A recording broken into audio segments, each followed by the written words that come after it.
واسا پنجاب بوسیدہ لائنوں کی تعمیر نو کے ساتھ ساتھ ناکارہ مشینری بھی بدلے گا۔ پنجاب بھر میں واسا کنیکشن سے پانی کی فراہمی اور نکاسیاب بہتر بنانے پر عملی کام کا آغاز کیا جا چکا ہے۔ مزید تفصیلات جانتے ہیں بیورو چیف لاہور گوہر سعید سے۔ جی گوہر، کیا اپڈیٹس ہیں؟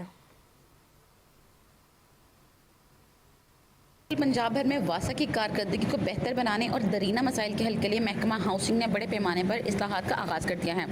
اور صوبائی وزیر ہاؤسنگ اینڈ اربن ڈیولپمنٹ بلال یاسین کی زیر صدارت ایک اجلاس بھی ہوا ہے، جس میں ڈی جی واسا پنجاب طیب فرید اور تمام شہروں کے ایم ڈیز نے شرکت کی ہے۔ اجلاس میں یہ بھی فیصلہ کیا گیا ہے کہ پنجاب بھر میں واسا کی بوسیدہ پائپ لائنوں کی تعمیر نو کے ساتھ برسوں پرانی اور ناکارہ جو مشینری ہے اس کو بھی فوری طور پر بدلا جائے گا۔ اور وزیر ہاؤسنگ کا اس حوالے سے کہنا ہے کہ سیوریج سسٹم کو جدید خطوط پر استوار کرنے کے لیے ری ماڈلنگ بھی کی جا رہی ہے اور کھلی نالیوں کا باقاعدہ سیوریج لائنوں میں منتقل کیا جا رہا ہے۔ اور عوام کے لیے ایک بڑی خبر یہاں پر یہ بھی ہے کہ صوبہ بھر میں مرحلہ وار واٹر میٹرنگ سسٹم شروع کرنے کا فیصلہ کیا گیا ہے، جس سے پانی کی ضیاع کو روکا جا سکے گا اور اس کے علاوہ شہریوں کی سہولت کے لیے پانی کی سپلائی کے اوقات کار میں بھی اضافہ کیا جا رہا ہے۔